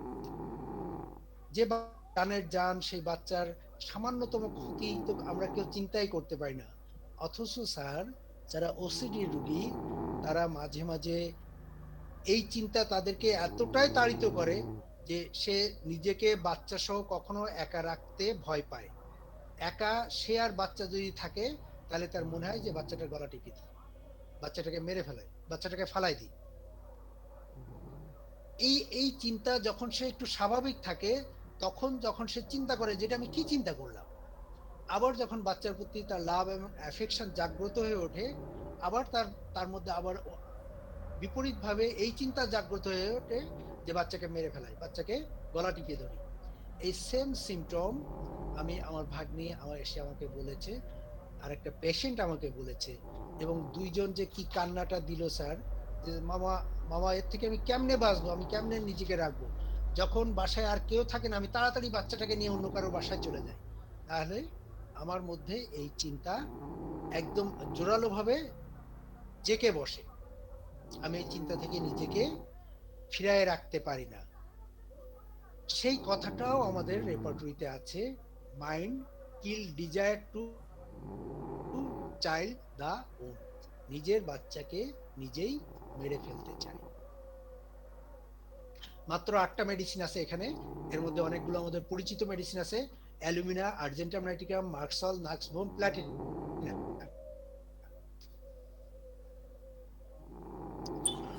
খান সাহেব ভিডিও অফ করেন।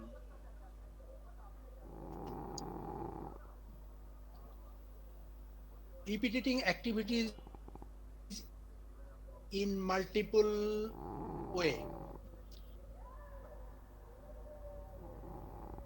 কিছু কিছু ব্যক্তির মধ্যে এরকম ধারণা জেকে বসে এই দোয়াটা ঠিক 7 বার পড়তে হবে, 7 বারের কমও পড়া যাবে না, বেশিও পড়া যাবে না। যদি 7 বার পড়ি তাহলে এটা থেকে আমি একটা বেনিফিট পাবো বা এটা অ্যাকসেপ্টেড হবে। এটাকে কোনোভাবেই 9 বারও পড়া যাবে না, 3 বারও পড়া যাবে না। আবার এই সূরাটাকে এইভাবে টেনে টেনে পড়তে হবে। এই সূরাটাকে যদি আমি দ্রুত পড়ি তাহলে এর কোনো বেনিফিটও নেই, এর কোনো অ্যাকসেপ্টেন্সও নাই, এর কোনো সওয়াব নেই, অমুক নেই, তমুক নেই। অতএব সে ওই জিনিসটা ঠিক ওবার পড়ার জন্য সে দরকার হলে 1 বার 2 বার 3 বার 4 বার চেষ্টা করবে। রিপিটেটিং, একটি কাজ পারফেক্টলি করার জন্য বারবার করে। যেমন কয়েকদিন আগে একটা মেয়ে পেয়েছিলাম, সে স্যার ওর মা এসে বলল যে স্যার মাঝে মাঝে সে একটা নামাজ শেষ করতে করতে তার আরেকটা নামাজের ওয়াক্ত চলে আসে। একটা নামাজ মানে কমপ্লিট করতে করতে আরেকটা নামাজের ওয়াক্ত শুরু হয়ে যায়, তারপরেও তার নামাজের কমপ্লিট হয় না। তো মেয়েটা আসার পর আমি জিজ্ঞেস করলাম, মা তোমার আসলে কি সমস্যা বলো তো? প্রথমে বলে না, মা একটু বলে, ও মেয়েটা ধমক দেয়, হ্যাঁ তুমি কি বলো, না আমি এরকম করি না, না আমি এতবার করি না। দেন আমি মেয়েটাকে আস্তে আস্তে আরেকটু ফ্রি করে আমি বললাম যে না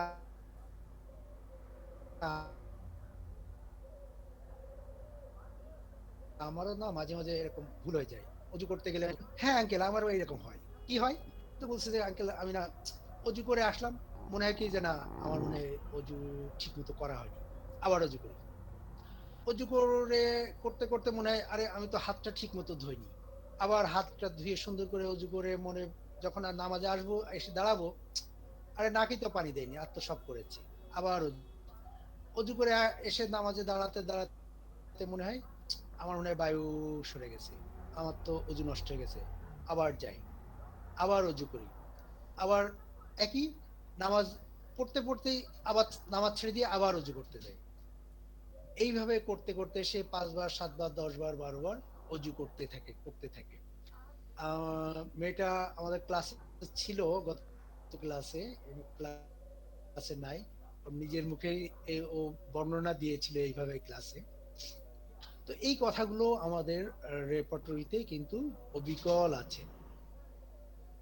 mind gesture makes repeating the same action, একই অ্যাকশন একই কাজ সে বারবার করে। Mind repeating words when writing the same, mind impulsive সব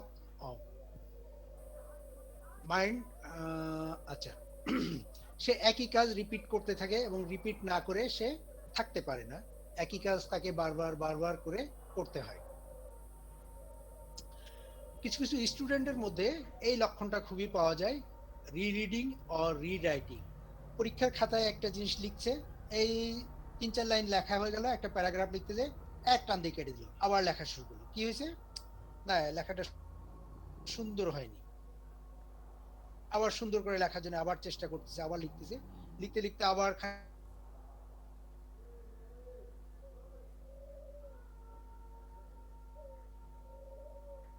যে না জিনিসটা সুন্দর হয়নি, একটা অক্ষর খারাপ হয়ে গেছে, হ্যাঁ জোড়া লেগে গেছে, এই জন্য তার কাছে পছন্দ হয়নি, সে সেটা কেটে আবার লেখা শুরু করে।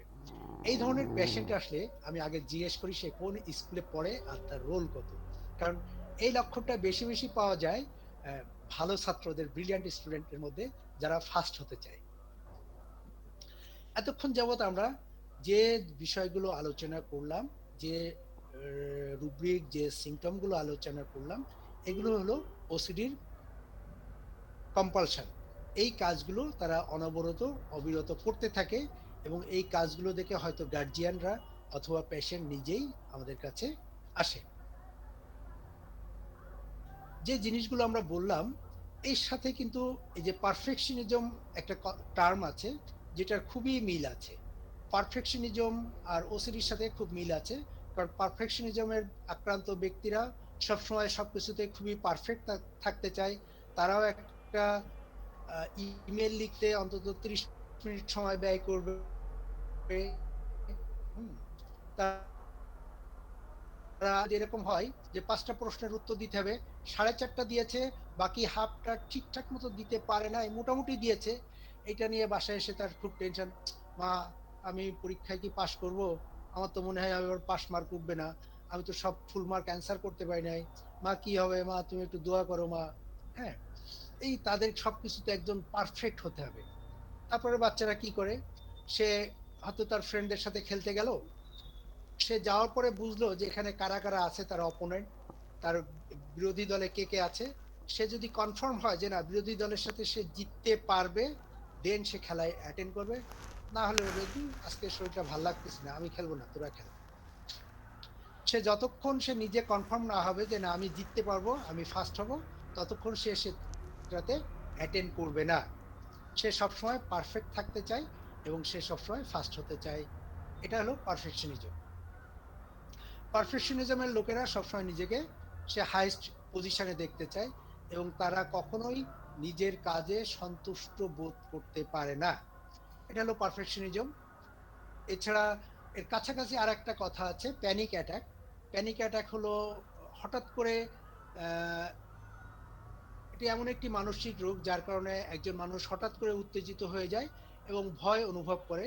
এই সময় একজনের হৃৎপিণ্ড থমকে যায় বলে মনে হয়, শ্বাস নিতে পারে না, মনে হচ্ছে যে সে পাগল হয়ে যাচ্ছে, সে মারা যাচ্ছে। এই জাতীয় যে অনুভূতি, সেটাকে বলা হয় প্যানিক অ্যাটাক। প্যানিক অ্যাটাক রুগীদের মধ্যে কি ধরনের সিমটম থাকে, মনে করে যে আমি শীঘ্রই মারা যাব, আমি এক্ষুনি মারা যাব, আমি অসুস্থ হয়ে যাচ্ছি, আমি আর সুস্থ হব না, আমার মারাত্মক অসুখ হয়েছে, ডাক্তার আমার কিছুই করতে পারে না, আমার বুকে ব্যথা করছে, তার মানে আমার নিশ্চয়ই হার্টের মধ্যে বড় কোনো সমস্যা হয়েছে, এবং সেটা নিয়ে তার টেনশন, প্যালপিটেশন, অস্থিরতা তার মধ্যে ডেভেলপ করে। এটা হলো প্যানিক অ্যাটাক। আমরা আগের ক্লাসে সিজোফ্রেনিয়া আলাপ করেছিলাম, এটার আলোচনায় যাব না। এই হলো মোটামুটি ওসিডির সাথে পারফেকশনিজম এবং প্যানিক অ্যাটাক, সিজোফ্রেনিয়ার মোটামুটি একটু পার্থক্য আছে। অনেক লক্ষণ কাছাকাছি, কিন্তু কিছু পার্থক্য আছে। একটু ডিডি করে দিলাম। এখন আমরা দেখি যে আমাদেরও কি ওসিডি আছে কিনা। এতক্ষণ যে সিমটম গুলো বললাম, কারো কারো ক্ষেত্রে কেউ কেউ হয়তো মনে করতে পারেন, বিশেষ করে যারা আমাদের এখানে মহিলা শ্রোতা আছেন, তারা অনেকে মনে করতে পারেন যে আমারও তো পরিষ্কার পরিচ্ছন্ন থাকতে চাই, বেশি বেশি সবকিছু পরিষ্কার না হলে আমারও খারাপ লাগে, পরিষ্কার ছাড়া কেমনে থাকা যায়। তারও হয়তো মনে হতে পারে যে তাহলে আমারও কি ওসিডি আছে। মনে রাখতে হবে এই ধরনের কাজ 2-3 বার করা মানে ওসিডি নয়। আমরা সাধারণত কিছু কাজ 2-3 বার করে পরীক্ষা করে দেখে থাকি যে সব ঠিকঠাক মতো আছে কিনা, এটা নরমালি আমরা করি, কিন্তু এটা ওসিডি না। ওসিডি হতে হলে এই ধরনের কাজ অনিয়ন্ত্রিত ভাবে অতিরিক্ত মাত্রায় করতে হবে এবং সেটা অবসেশন দ্বারা পরিচালিত হবে, এবং প্রক্রিয়াটি কমপক্ষে 6 মাস ধরে চলতে থাকবে। যদি 6 মাসের নিচে হয় তাহলে সেটাকে ওসিডি রোগী বলা যাবে না। আর যদি সামান্য মাত্রায় খুঁতখুঁতা ভাব থাকে, এরকম হলে জাস্ট হোমিওপ্যাথি চিকিৎসা নিলেই এই ধরনের সমস্যাগুলো ভালো হয়ে যায়। ফ্যাস্টিডিয়াসের উপরে আমাদের অনেক ওষুধ আছে, অনেক রুব্রিক আছে, এগুলোর জন্য হোমিওপ্যাথি চিকিৎসা খুবই ভালো। বাট এরকম সামান্য একটু পরিষ্কার পরিচ্ছন্নতা বেশি থাকতে চাই বলে তাদেরকে আমরা ওসিডি খেতাব দিয়ে দিব, এটা কখনোই ঠিক হবে না।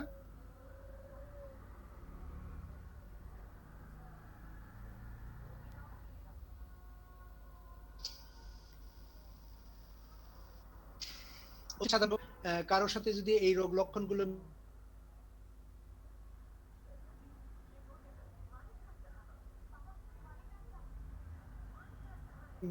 ব্যাঘাত ঘটাতে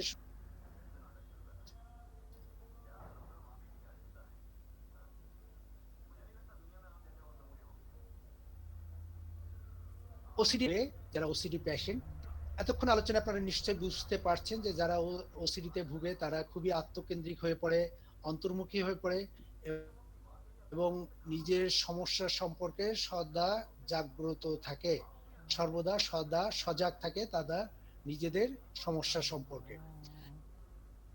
তারা কোনো আনন্দ অনুষ্ঠানে যোগদান করতে পারে না, এরা সব কাজ নিখুঁতভাবে করতে চায়, জীবনের শৃঙ্খলাবোধ ও নিয়মানুবর্তিতাকে প্রাধান্য দিতে গিয়ে ব্যবহারিক জীবনে সামঞ্জস্য রেখে চলতে পারে না। ফলে মনের আবেগের যে বহিঃপ্রকাশ সেটা তারা দেখাতে পারে না, ঘটাতে পারে না।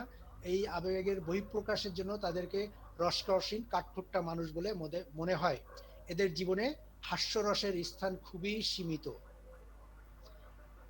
এরা কিন্তু হাস্যরসের, কৌতুক, জেস্টিং, তাদেরকে সামান্য মাত্রায় ইনসাল্ট, উইটি, যে কিন্তু তারা ভয়ানক সেগুলোকে খুব বেশি করে ধরে নেয় এবং ভয়ানক রেগে যেতে পারে, মাইন্ড করতে পারে। কিভাবে ওসিডি নির্ণয় করা যায়, ডায়াগনোসিস কিভাবে আমরা করব? কোনো প্যাথোলজিক্যাল পরীক্ষায় ওসিডি নির্ণয় করা যায় না। শুধুমাত্র প্রশিক্ষিত চিকিৎসক বা থেরাপিস্টই ওসিডি নির্ণয় করতে পারেন। চিকিৎসক বা থেরাপিস্ট তিনটা জিনিসের মাধ্যমেই ওসিডি নির্ণয় করেন। একটা হলো যে ব্যক্তির মধ্যে আবেশ আছে কিনা, 2 নম্বর আবেশ বলতে অবসেশন আছে কিনা, ব্যক্তির মধ্যে কম্পালশন বা বাধ্যবাধকতামূলক আচরণগুলো আছে কিনা, 3 নম্বর হলো যে এই প্রক্রিয়াটা তার মধ্যে দীর্ঘদিন যাবৎ চলছে কিনা এবং সেটা তার দৈনন্দিন কাজকর্মে ব্যাঘাত সৃষ্টি করছে কিনা। এই 3টা মাত্র জিনিস দিয়ে কনফার্ম করা যায় যে তার ওসিডি আছে কি নাই। যারা ওসিডিতে ভুগে তারা কি ধরনের আতঙ্কের লক্ষণে ভুগতে পারে? বিভিন্ন ধরনের আতঙ্ক এই ধরনের রোগীদেরকে গ্রাস করে। এক একটি বিশেষ বস্তু বা অবস্থাকে কেন্দ্র করে তার মনে মারাত্মক ভয় বা আতঙ্ক ভাব দেখা যায়। অনেকের মধ্যে ক্লাস্ট্রোফোবিয়া বা বদ্ধ জায়গার ভয় প্রচন্ড পরিমাণে থাকে।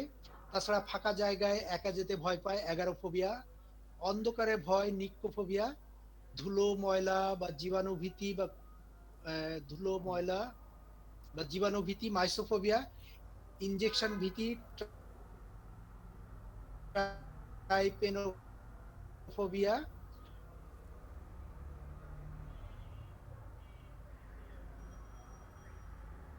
রক্ত দেখে হেমাটোফোবিয়া ইত্যাদি বহুবিধ আতঙ্ক ওসিডি রোগীদের মধ্যে বর্তমান থাকে। আর এই ধরনের ভয় যখনই তাদের মধ্যে দেখা যায় তখনই তাদের মধ্যে আতঙ্ক, উৎকণ্ঠা, দম বন্ধ ভাব, বুক ধড়ফড় করে গলা শুকিয়ে যায় ইত্যাদি লক্ষণগুলো প্রকাশ পায়। ওসিডির কারণ কি? এতক্ষণ আমরা ওসিডির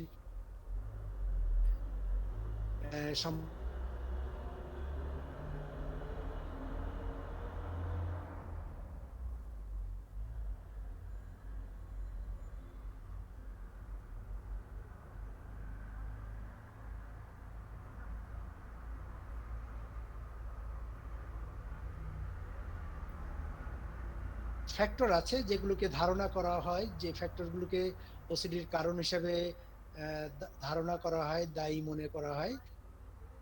তার মধ্যে একটা হলো structural changes in the brain. ব্রেনের এই অংশটা খেয়াল করেন যেটা ফ্রন্টাল লোবের একদম সামনের পার্ট, অরবিটোফ্রন্টাল কর্টেক্স। এই অরবিটোফ্রন্টাল কর্টেক্স যদি কোনো কারণে ক্ষতিগ্রস্ত হয় তাহলে তার ওসিডি হওয়ার সম্ভাবনা থাকতে পারে, কারণ এইখান থেকেই এই চিন্তা চেতনাগুলো নিয়ন্ত্রিত হয়। বায়োকেমিক্যাল কনসেপ্ট, এটা হলো সবচেয়ে মডার্ন রাসায়নিক বিপাক্রিয়ার গোলযোগ থেকে ওসিডি হতে পারে। তাহলে ওসিডি কিভাবে হতে পারে? একটা হলো যে আমাদের ব্রেনের যে নিউরোট্রান্সমিটার আছে, একটা হলো সেরোটোনিন বা গ্লুটামেট, এটা যদি ঘাটতি কমতি দেখা যায় তাহলে ওসিডি হতে পারে। সাইকোলজিক্যাল ফ্যাক্টর, আমাদের অবদমিত অসামাজিক প্রবৃত্তিগুলো যখন অবদমনের বাধাকে অতিক্রম করে সজ্ঞানে বেরিয়ে আসতে চায় তখন বিশেষ কিছু মানসিক প্রক্রিয়া তাদের বাধা দেয়।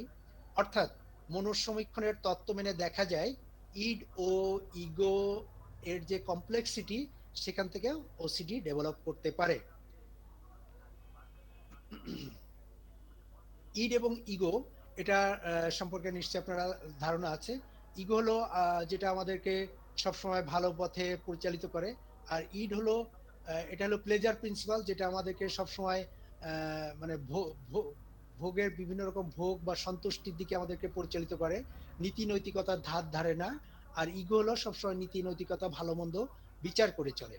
তো এই ইড এবং ইগোর যে কমপ্লেক্সিটি, যে দ্বন্দ্ব, সেখান থেকেও অনেক সময় ওসিডি ডেভেলপ করতে পারে। Post traumatic stress disorder PTSD থেকেও ওসিডি ডেভেলপ করতে পারে। ফ্যামিলি রিলেশনশিপ একটা গুরুত্বপূর্ণ ফ্যাক্টর, যে ফ্যামিলি ডিসহারমোনি যদি থাকে সেখান থেকে ওসিডি হতে পারে। Genetic factor may play as a predisposing factor of OCD. Last homeopathic cause, আমরা জানি যে according to homeopathic philosophy psychotic miasm is the predisposing factor for OCD, অর্থাৎ সাইকোসিস মায়াজমের চরম সাপ্রেশন থেকে উৎপন্ন হয় ওসিডি। স্যার এই সম্পর্কে আমার একটা ব্যক্তিগত ধারণা আছে, যেটা কোনো বইতে বা কোনো অথেন্টিক কোনো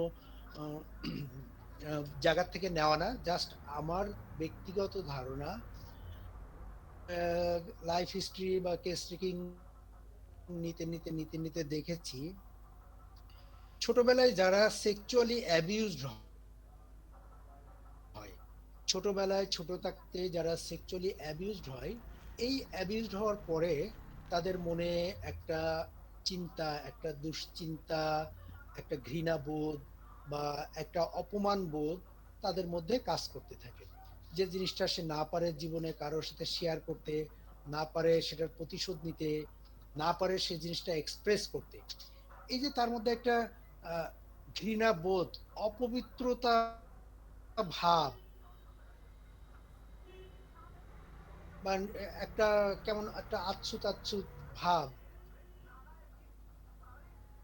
এই যে মনোভাবটা তার মধ্যে জায়গাটা, কিন্তু ওই মনোভাবটা, ওই যে মানসিক যে অপবিত্র ভাবটা, সে যে অপবিত্র হয়ে গেছে, সে যে নোংরা হয়ে গেছে,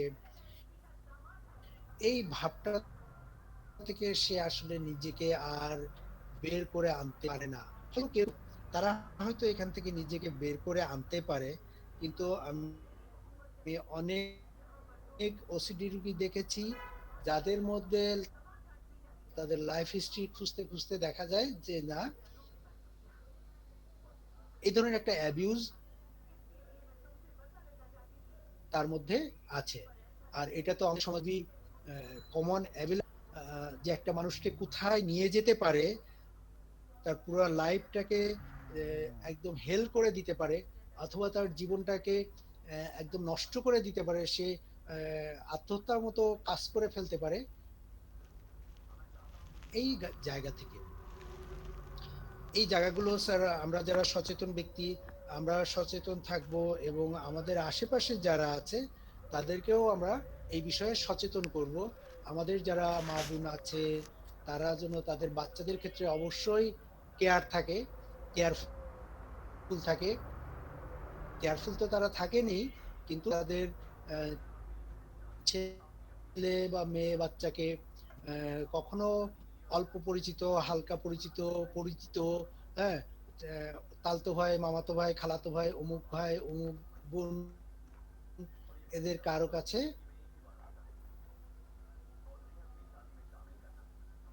নির্দ্বিধায়, নির্বিঘ্নে, নিশ্চিন্তায়, নিরালায় ছেড়ে দিবে না। এটা সতর্ক থাকার জন্য আমি সবার প্রতি রিকোয়েস্ট করব। এখান থেকে অনেক ধরনের ঘটনা ঘটে যায়।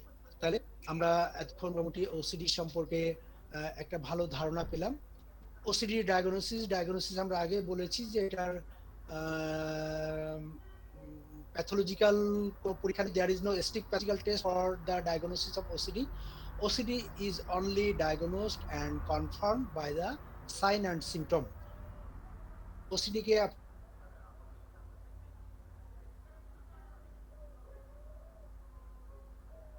করতে পারবে না, আপনি ওসিডি ডায়াগনোস করবেন অনলি সাইন অ্যান্ড সিমটম। আমি আগেই বলেছিলাম যে তিনটা সিমটম যদি কনফার্ম হয় তাহলে নিশ্চিত করা যাবে যে সে ব্যক্তি ওসিডিতে ভুগছে আর সে ওসিডি মুক্ত। এখন আমরা আসি ট্রিটমেন্টে। ট্রিটমেন্টের একটা হলো যে মেডিকেল ট্রিটমেন্ট, আর একটা হলো সাইকোলজিক্যাল ম্যানেজমেন্ট। মেডিকেল ট্রিটমেন্ট যেটা মেডিসিনাল ট্রিটমেন্ট স্যার, সেটা আমরা নিজেরা এতক্ষণ যাবত বুঝতে পেরেছি যে আমাদের মেডিসিনাল ট্রিটমেন্টটা কেমন হবে, কি ধরনের হবে। তারপরেও আমি একটা পেশেন্ট এখানে শেয়ার করব আজকে। আর সাইকোলজিক্যাল ম্যানেজমেন্টটা আমি একটু বলে আসি আমি লাস্ট ওই পেশেন্টের কথা বলেই শেষ করব আলোচনা। আমাদের সময়ও অনেক হয়ে গেছে। আমরা সংক্ষিপ্ত করে আলোচনায় শেষ নামাবো ইনশাল্লাহ। সাইকোলজিক্যাল ম্যানেজমেন্টটা কিরকম? সাইকোলজিক্যাল ম্যানেজমেন্ট ওসিডির জন্য আমরা সাধারণত দুইটা থেরাপি ইউজ করি। একটা হলো কগনিটিভ বিহেভিয়ার থেরাপি অর্থাৎ সিবিটি, আরেকটা হলো এক্সপোজার অ্যান্ড রেসপন্স প্রিভেনশন। এটা আগে আলোচনা করি, পরে সিবিটি আলোচনা করি। এক্সপোজার অ্যান্ড রেসপন্স প্রিভেনশন, যে মেয়েটা ওই যে কথা বললাম যে অজু নিয়ে সমস্যায় ভুগতেছিল, সে মেয়েটাকে আমি ডেকে বললাম যে মা দেখো, তুমি কি জানো অজু ছাড়াও নামাজ হয়? না। হ্যাঁ, কিছু কিছু ক্ষেত্র আছে যেখানে অজু ছাড়াও নামাজ হয়। আবার এমন ঘটনা আছে যে একজন, এই যে যেমন একটা বিষয় আছে আমাদের ধর্মীয় ভাবে হয়তো এটা অ্যাকসেপ্টেড, যে একজনের মিনিস্ট্রেশন চলছে, 10 দিন পার হয়ে গেছে, তারপরে কিন্তু যদি এরকম তার অনেকবারই হয়, তাহলে এটা এই সে অবস্থায় কিন্তু সে নামাজ পড়তে পারে। এরকম আরো কতগুলো বিষয় আছে। যে একবার আমি একটা ঘটনা শুনেছিলাম যে একজন আমাদের হুজুর পাক সাল্লাল্লাহু আলাইহি ওয়াসাল্লামের কাছে যে একটা পরামর্শ জিজ্ঞেস করলেন যে রাসূলুল্লাহ, আমি অজু করে নামাজ পড়ে যখন নামাজ 2 রাকাত হয়ে গেছে, তখন আমার মনে হলো যে আমার মনে হয় এক ফোঁটা প্রস্রাব বের হয়ে আসলো। তো আমি তখন কি করব? আমার কি করা উচিত? যদি এরকম আবার হয়, আমি কি নামাজ ছেড়ে দিব? ছেড়ে দিয়ে আবার অজু করে এসে আবার নামাজ পড়বো? তখন হুজুর পাক সাল্লাল্লাহু আলাইহি ওয়াসাল্লাম ওনাকে বললেন যে না, তুমি নামাজ কন্টিনিউ করবা। এটা শয়তানের ওয়াসওয়াসাও হতে পারে। এটা কারণ একটা নির্দিষ্ট সময় পার হয়ে যাওয়ার পরে তখনও যদি মনে হয় যে না প্রস্রাব আসতেছে, তাহলে সেটাকে আর অ্যাকসেপ্ট করা যাবে না, সেটাকে অগ্রাহ্য করেই, সেটাকে ওভারলুক করে আপনাকে নামাজ কন্টিনিউ করতে হবে। এরকম একটা পরামর্শ আমি শুনেছিলাম। আপনারা যারা এর বাইরে যেটা ভালো জানেন সেটা সেটা করবেন। তবে ওসিডি রোগীর ক্ষেত্রে আমরা যেটা বলি, যে পরামর্শটা আমরা ওই মেয়েটার ক্ষেত্রে যেটা আমি পরামর্শ দিয়েছিলাম যে মা, তুমি তোমার মনে হয়েছে আচ্ছা অজু নাই, আচ্ছা ঠিক আছে, অজু ছাড়াও নামাজ পড়া যায়, আজকে আমি অজু ছাড়াই নামাজটা পড়ব। অজু আমার চলে গেছে, ঠিক আছে, বাকি নামাজ আমি অজু ছাড়াই আজকে শেষ করব। ঠিক আছে, আজকে অজু করতে করতে নাকে পানি দেয়নি, নামাজে দাঁড়ায় মনে পড়লো নাকে নাকে পানি দেয়নি, নাক পরিষ্কার করি নাই, ওকে, এটা ছাড়াও নামাজ হয়। এটা অজু ফরজ অংশের মধ্যে না, এটা সুন্নত অংশের মধ্যে। সো আমি এটা ছাড়াই আজকে নামাজ শেষ করব। সো তুমি কোনোভাবে নামাজটাকে ছেড়ে দিবা না, নামাজটা কমপ্লিট করবা। এরপরেও যদি তোমার মধ্যে অস্বস্তি কাজ করে, দেন তুমি কি করবা? তুমি আবার যাবা, আবার যে অজু করবা, যে আবার তুমি নামাজটা পড়বা, বাট নামাজ তুমি ছাড়বা না। ঠিক আছে? তোমার মধ্যে যখন চিন্তা আসতে থাকবে যে তোর অজু হয়নি, তোর অজু ভেঙে গেছে, চিন্তাটাকে আসতে দিবা। চিন্তাটা যতবার আসতে চাই তত চিন্তাটাকে আসতে দিবা, তাকে আসার পথে বাধা দিবা না। ঠিক আছে, চিন্তাটা আসলো যে আমার অজু হয়নি, আমার অজু চলে গেছে, ওকে ফাইন, আমি আজকে অজু ছাড়াই আমি নামাজ কমপ্লিট করব। এই মনোবল, এই মানসিক শক্তি তুমি নিজের মধ্যে তৈরি করবা, দেন তুমি নামাজ কমপ্লিট করবা। তাহলে দেখবা কি হবে যে না, তুমি নামাজ কমপ্লিট করতে পারছো। এবং এই যে অজু নাই, অজু ভেঙে গেছে, এই চিন্তাটা আস্তে আস্তে 1 দিন 2 দিন 3 দিন যেতে যেতে ওই চিন্তাটা আস্তে আস্তে তোমার মধ্যে দুর্বল হতে শুরু করবে, এবং তুমি তোমার কনফিডেন্স লেভেল বাড়তে থাকবে যে না, আমার অজু আছে, এবং আমি অজু থাক আর না থাক, আমি অজু ছাড়াই নামাজ কমপ্লিট করব। সাপোজ আমাদের কাছে কিছু রুগী আসে যে তারা অন্ধকার আবদ্ধ জায়গায় থাকতে পারে না, থাকলে মনে হয় এখনই দম বন্ধ হয়ে যাবে। অনেক রুগী আছে, আপনারা একটু খোঁজ নিলে পাবেন, পেয়ে থাকবেন, যে ওনারা বাথরুমের দরজা না লাগিয়ে ঘরের দরজা লক করে দেন বাথরুমের দরজা খোলা রেখে বাথরুমে যান, ওয়াশরুমে যান। ওয়াশরুম সারেন কি করে? ঘরের মেইন দরজা বন্ধ করে দেন ওয়াশরুমে যান। কেন? যে তারা যদি ওয়াশরুমের দরজা বন্ধ করে, তাহলে এই ক্লোজড প্লেসে তারা সাফোকেশন ফিল করে বেশিক্ষণ থাকতে পারে। দেন এই রোগীর ক্ষেত্রে আপনারা এভাবে পরামর্শ দিবেন, ওকে ফাইন, কোনো অসুবিধা নেই। আপনি কি করবেন? বাথরুমে দরজাটা, আপনি বাথরুমের দরজার সামনে দাঁড়াবেন, বাথরুমে আগে মনে করবে, মানে আগের থেকে নিজে নিজে মনে সংকল্প করবেন যে আমি বাথরুমে দরজা বন্ধ করে ঢুকবো এবং 1 মিনিট থাকবো, থেকে বেরোয় আসবো। ঠিক আছে, 1 মিনিট দরকার নেই, আমি দরজাটা খুললাম, বাথরুমে ঢুকলাম, আবার সাথে সাথে খুলে বের হয়ে আসলাম, 10 সেকেন্ড, ঠিক আছে, আবার আবার ঢুকলাম, দরজা বন্ধ করলাম, 10 সেকেন্ড থাকলাম, আবার বের হয়ে আসলাম। এটা 3 বার করেন। পরের দিন যে 20 সেকেন্ড করেন, তারপরের দিন যে 1 মিনিট করেন, দেখবেন যে আপনি পেরে যাচ্ছেন।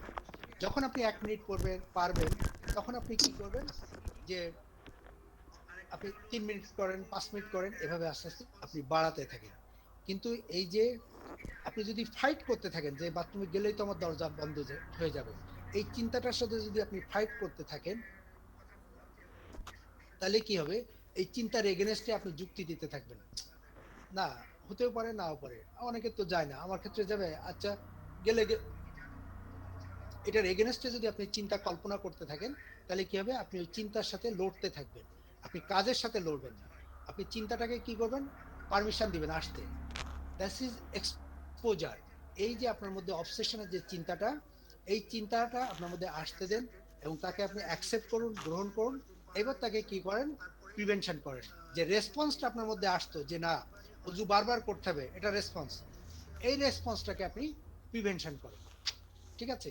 তাহলে চিন্তাটা, অবসেশনটা আপনার মধ্যে আসতে দিবেন, তাকে অ্যাকসেপ্ট করবেন, ওকে ফাইন, আমার অজু নাই, ঠিক আছে, আমি এটা অ্যাকসেপ্ট করলাম, দেন এখন আমি প্রিভেন্ট করব, অজু না থাকলে না থাকবে, অজু ছাড়াই আমি নামাজ পড়বো, অজু ছাড়াই আমি আজকে নামাজ কমপ্লিট করব। এটা হলো exposure and response prevention.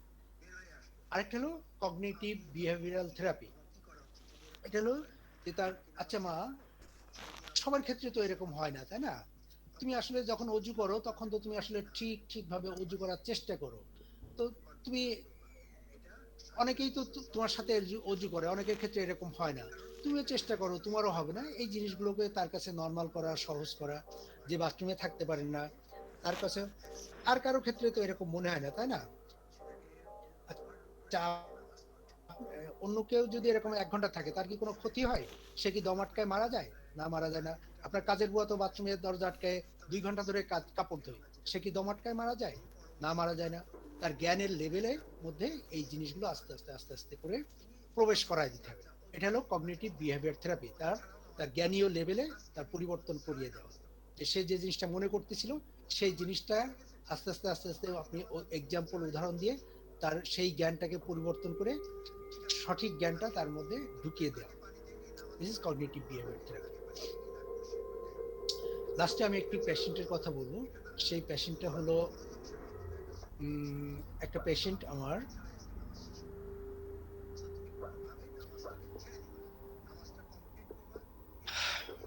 Patient আমার কাছে এসেছিল। স্যার আমি আর 2-3 মিনিটে শেষ করে ফেলবো নাকি sir? It's okay sir, it's okay sir, please please sir. Okay, হ্যাঁ 2-3 মিনিটে শেষ হয়ে যাবে ইনশাল্লাহ। তো পেশেন্টটা এসেছিল আমার কাছে, তার একটা পাইলসের সমস্যা এবং সেই তীব্র ব্যথা যন্ত্রণা। উনি আমাকে বলছেন আপনার কথা আমি শুনেছি, তো আপনি যদি আমার এই ব্যথাটা ভালো করতে পারেন তাহলে আমি আপনার কাছ থেকে আর একটা ট্রিটমেন্ট নিব। তো সেই ব্যথাটার জন্য একটা ইমিডিয়েট ওষুধ দিলাম এবং সেই ওষুধটাই তার ব্যথাটা রেসপন্স করলো, ওষুধ ব্যথাটা কমে গেল। দেন কয়েকদিন পরে উনি আবার আসলেন। আসার পরে স্যার ওনার অনেক বড় হিস্ট্রি, আমার প্রায় 1.5 ঘন্টা লেগে গেছে ওনার হিস্ট্রি শুনতে। তো ওনার বিষয়টা যেটা ছিল যে ওনার ভিতরে আমরা আলোচনা করেছিলাম যে এই যে সেক্সুয়াল আনওয়ান্টেড থট তার মধ্যে আসে, তো তার মধ্যেই এই জিনিসটা ছিল খুব তীব্র মাত্রায়। সে সব সময় তার মধ্যে কিছু না কিছু সেক্সুয়াল চিন্তা তার মধ্যে চলতে থাকে এবং যেই তার সামনে দিয়ে আসুক না কেন তখনই আবার নতুন করে তার কথায় সে চিন্তা করতে থাকে।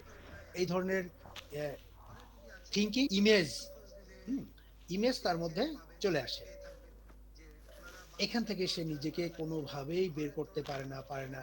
নিজেকে সে নিজে কাউন্সিলিং করার চেষ্টা করে যে না এটা ঠিক না, এটা ঠিক না, এটা উচিত না, আমি কেন এরকম করতেছি, হ্যাঁ, আচ্ছা আমি এটা করব না, আমি এটা না করে এখন বই পড়বো, আমি এটা না করে এখন ভিডিও দেখবো, হ্যাঁ। কিন্তু সে যেটার মধ্যেই ঢুকুক না কেন, কয়েক সেকেন্ড পরে আবার সে সেই জায়গায় ফিরে যায়। সে কিন্তু সেখান থেকে তাকে বিরত রাখতে পারে না। এই এই যন্ত্রণা তাকে ওই যে টর্মেন্ট করতে থাকে, তাকে যন্ত্রণা দিতে থাকে। এক সময় সে অনেক সময় নিজের মধ্যে সে মনে করে আমি মনে হয় পাগল হয়ে যাচ্ছি, আমার মধ্যে মনে হয় পাগলামি ডেভেলপ করতেছে, এরকম করতে করতে সে স্লিপিং পিল টিল খেয়ে ঘুমায় যায়। এইভাবে তার লাইফ চলতেছিল। সে অনেক স্লিপিং পিল খায় এবং কয়েকজন অ্যালোপ্যাথি ডক্টর দেখিয়েছেন। স্যার, অ্যালোপ্যাথিতে ওসিডির চিকিৎসা কিন্তু এটা আজীবন ওষুধ খেয়ে যেতে হবে এবং ওষুধ খেলে কি হবে যে তাদের এই অ্যাংজাইটি লেভেলটা কিছুটা কন্ট্রোল থাকে, বাট ওসিডি এটা কিন্তু ভালো হওয়ার মতো রোগ না। আর এই বিহেভিয়ার যে থেরাপির কথা বললাম, এই থেরাপিগুলো যখন তার মধ্যে ডেভেলপ করে তখন সে অনেকটাই ভালো থাকে। মোটামুটি অ্যালোপ্যাথিতে মোটামুটি বলা যায় যে সে মোটামুটি জীবন চালানোর জন্য পরিচালনার জন্য উপযুক্ত হয়ে যায়, এরকম একটা লেভেলে পৌঁছে যায়। হয়রাজ হোমিওপ্যাথি চিকিৎসায় ওসিডি একদম ভালো হয়ে যায় আল্লাহর মতে। এটা মহাত্মা হ্যানিম্যানের যে অবদান আমাদের প্রতি, ওনাকে মানে শতকোটি শ্রদ্ধা সালাম। যে জিনিস উনি আমাদেরকে মানব কল্যাণে, মানব সভ্যতার জন্য যে জিনিস উনি দিয়ে গেছেন, এটা আসলে সময়ের চেয়ে অনেক বেশি, আমাদের যে কৃতজ্ঞতার চেয়েও অনেক বেশি কিছু উনি আমাদেরকে দিয়ে গেছেন। তো এই পেশেন্টটার আমি পুরা কেস টেকিং করলাম। এটা প্রেজেন্টেশন দেখাতে গেলে একটু এটা প্রেজেন্টেশনটা দেখানো যায় কিনা। তো স্যার, এটার আমি কেস টেকিং করলাম। কেস টেকিং করে মোটামুটি তাকে আমি প্রথমে মেডিসিন দিলাম স্টাফিসাগ্রিয়া। স্টাফিসাগ্রিয়া দেওয়ার পরে খুব সামান্য একটু রেসপন্স করলো, কি করলো যে না, সে যে জিনিসটা নিয়ে আগে অনেক বেশি চিন্তা করত, হ্যাঁ এটা ছিল প্রেজেন্টেশন, কিন্তু একটু বড় করতে পারলে দেখা যেত। এনিওয়ে, তো তাকে আমি প্রথমে স্টাফিসাগ্রিয়া মেডিসিনটা দিলাম। মেডিসিনটা দেওয়ার পরে কিছুটা রেসপন্স করলো। রেসপন্স করার পরে না, তেমন স্যাটিসফ্যাক্টরি কিছু হলো না। দেন পেশেন্টের কে এরপরে আমি দিলাম ইগনেশিয়া। ইগনেশিয়া দেওয়ার পরেও একটু রেসপন্স করলো, আবার করে না। তারপরে ন্যাকটামিউর দেওয়ার পরে পেশেন্টের বেশ রেসপন্স করলো। আর রেসপন্স করার পরে স্যার ফাইনালি তাকে আমি একটা কার্সিনোসিন ডোজ দিয়েছি এবং সেই পেশেন্টটা আল্লাহর মতে এখন ভালো এবং উনি খুবই ওয়েল এস্টাবলিশড একজন মানুষ। অর্থনৈতিকভাবে ভালো একটা বিজনেস করেন, অনলাইনে কি যেন একটা বিজনেস বলে, এই বিজনেসটা উনি করেন, খুব ভালো। পেশেন্ট এখন আল্লাহর মতে ভালো আছে। স্যার, কেসটা কি দেখা যাচ্ছে? জি জি স্যার। স্যার দেখা যাচ্ছে স্যার। এই ওনার কেস টেকিং ছিল এটা, যে mind religious affection, hiding himself, তারপর thought persistent, thought repeating, thoughts dwells on sexual matter, তারপরে থটস, ওই যে সেক্সুয়াল থটস, ডিলুশন, ইমেজ, যে ফ্যান্টম সিজ, এরকম অনেকগুলো সিমটম নিয়েছিলাম তার থেকে নিয়ে। তার ক্ষেত্রে এই রুব্রিকের উপরে ভিত্তি করে তাকে পরপর 3-4টা মেডিসিন দিয়ে আমাকে মোটামুটি একটা ভালো পজিশনে আসতে পেরেছিলাম। তো স্যার, আশা করি আপনারা অনেক কষ্ট করে, অনেক ধৈর্য ধরে যে এই শুনলেন, এই জন্য আমি আপনাদের কাছে অনেক কৃতজ্ঞ। এত সাধারণ মানের একটা লেকচার যে আপনারা এত মনোমুগ্ধের মতো শুনেছেন, এটা আপনাদেরই সদ্গুণ, এটা আপনাদেরই গুণাবলী, আমার কিছু না। আসলে